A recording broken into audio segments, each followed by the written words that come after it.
228(1) मधील 7 दिवसाच्या कालावधीबाबतची तरतूद आहे ती स्थगित करण्यात यावी असा मी आपल्या अनुमतीने प्रस्ताव मांडतो.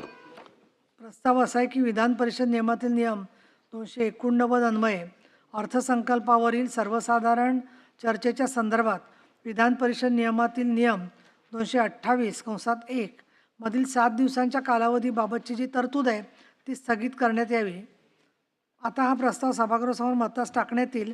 प्रश्न असा आहे की विधान परिषद नियमातील 289 अन्वये अर्थसंकल्पावरील सर्वसाधारण चर्चेच्या संदर्भात विधान परिषदेतील नियमातील नियम 228(1) मधील 7 दिवसांच्या कालावधीबाबतची जी तरतूद आहे ती स्थगित करण्यात येतील. अनुकूल असतील त्यांनी होय म्हणावे, प्रतिकूल असतील त्यांनी नाही म्हणावे. होयचे बहुमत आहे, होयचे बहुमत आहे, प्रस्ताव संमत झाला. आता पुढचं जे कामकाज आहे त्याच्यामध्ये विशेष उल्लेख आणि औचित्य आपण पटलावर ठेवलेली आहेत. आपल्याला कल्पना आहे आजच्या कामकाजामधला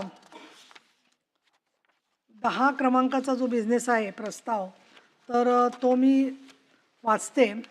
इथे मला नमूद करायला पाहिजे की आपली जी कामकाज सल्लागार समितीची बैठक झाली होती त्या बैठकीमध्ये 8 मार्च या जागतिक महिला दिनाच्या निमित्ताने आपण सभागृहामध्ये महिला विकास, महिला प्रगती या संदर्भामध्ये प्रस्ताव घ्यावा अशी चर्चा माननीय सभापती, विधानसभेचे अध्यक्ष आणि त्याचबरोबर उपाध्यक्ष आणि मी आणि सन्माननीय आपले मुख्यमंत्री देवेंद्र फडणवीस, उपमुख्यमंत्री एकनाथ शिंदे, उपमुख्यमंत्री सुनेत्रा पवार यांच्या सगळ्यांच्या उपस्थितीमध्ये असा निर्णय झाला होता की 9 मार्चला हा प्रस्ताव आपण चर्चेसाठी म्हणून घ्यावा आणि त्याच्याबरोबर सभागृहातल्या महिला आणि त्यांच्याबरोबर त्यांच्या पक्षातल्या एका सदस्याला बोलायची संधी, गटनेता किंवा अन्य सदस्य अशी सुद्धा संधी देण्यामध्ये यावी.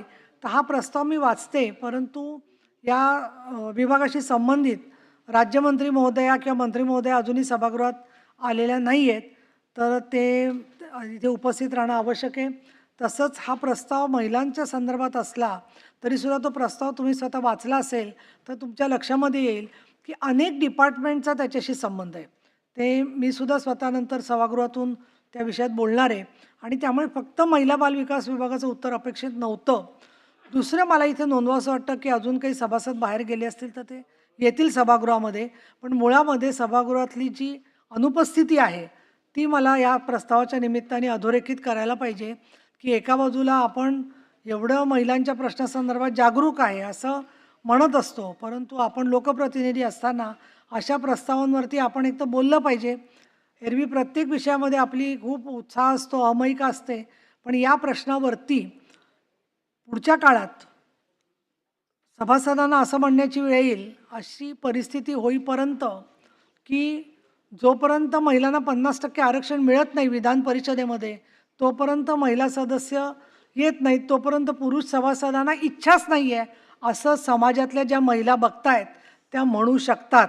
हे मी मुद्दामून इथे चर्चा सुरू करताना प्रस्ताव वाचण्याच्या आधी नोंदवते आहे आणि याचं कारण असं की याच्यापूर्वी पुरुष सभासदसुद्धा महिलांच्या प्रश्नावर बोललेले आहेत, कारण काही प्रश्न दोघांचेही असतात आणि या दृष्टिकोनातून महिला विकासाचा प्रश्न आणि महिलांच्यासाठी अधिकाराचा प्रश्न हे प्रश्न या सभागृहाचे प्रश्न आहेत, म्हणून आपण प्रस्ताव आणलेला आहे.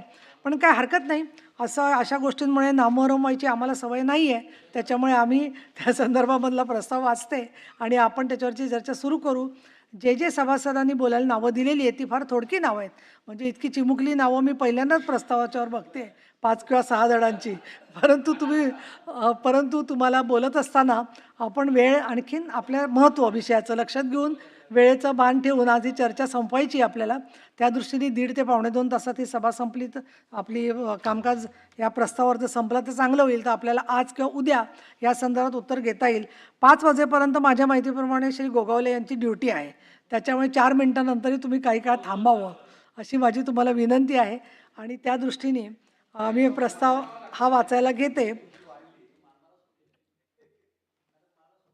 तुम्हाला सुट्टी नाही आहे. दिनांक 8 मार्च 2026 हा दिवस आंतरराष्ट्रीय महिला दिन म्हणून जागतिक स्तरावर साजरा करण्यात येतो. नारी शक्तीच्या प्रेरणास्थानी असलेल्या आई जिजाऊ, पुण्यश्लोक अहिल्यादेवी होळकर, क्रांतीज्योती सावित्रीबाई फुले यांच्या या पुण्यभूमीत महिला सक्षमीकरण व बळकटीकरणाच्या विविध कल्याणकारी योजना आखून त्यांची प्रभावी अंमलबजावणी करणे, लाडकी बहीण योजनेच्या माध्यमातून महिला वर्गात आत्मविश्वास व आत्मनिर्भरता तयार करणे.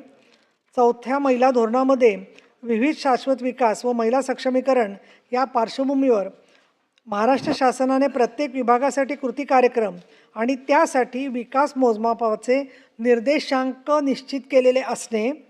त्यांच्या अंमलबजावणीचा भाग म्हणून शासनाने आरोग्य, कायदा, बचत गट, सहकारी संस्था, महिला कामगार, महिला ऊसतोड कामगार, अत्याचार पीडित महिला यांच्यासाठी अनेक कार्यक्रम घेण्याची आवश्यकता.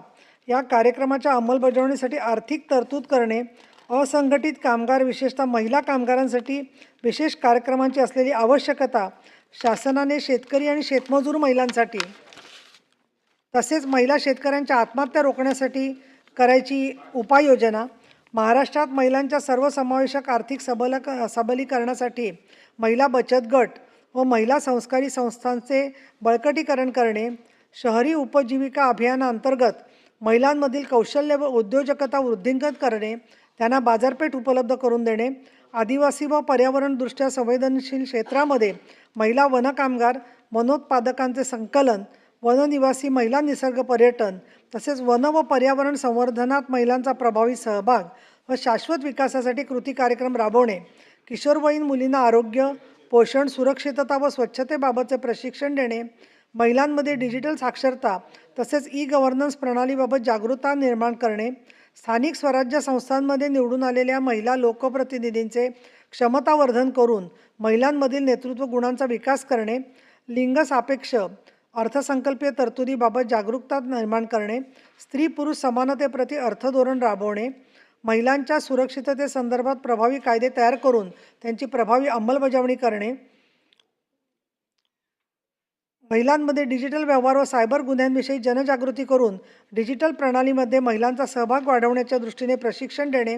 कौटुंबिक हिंसाचार व अत्याचारग्रस्त महिलांचे सक्षमीकरण, समुपदेशन व पुनर्वसन करणे. महिलांसाठी दुग्ध व्यवसाय, पतसंस्था, हस्तकला, स्वयंसहायता गट, महिला बचत गट, महिलांसाठी अनुरूप शहरी कौशल्य केंद्रे, महिला उद्योजकांसाठी सार्वजनिक खाजगी भागीदारी उपलब्ध करून देणे. आशा कार्यकर्त्या, अंगणवाडी आत्महत्याग्रस्त कुटुंबातील महिला, महिला कामगारांचे सक्षमीकरण करणे. महिला विकासाच्या अनुषंगाने प्रत्येक विभागाने विभागनिहाय कृती कार्यक्रम जाहीर करून त्याची प्रभावी अंमलबजावणी करण्याची अपेक्षा विचारात घेता या संदर्भात शासनाने करावयाची उपाययोजना. असा हा प्रस्ताव मी चर्चेसाठी मांडते. तर सन्माननीय सदस्य मनीषा कायंदे, आपण सुरुवात करा. धन्यवाद सभापती महोदय. प्रथम तर मी आपलं अभिनंदन करते की आज महिला दिनाच्या निमित्ताने आपण महिला प्रस्ताव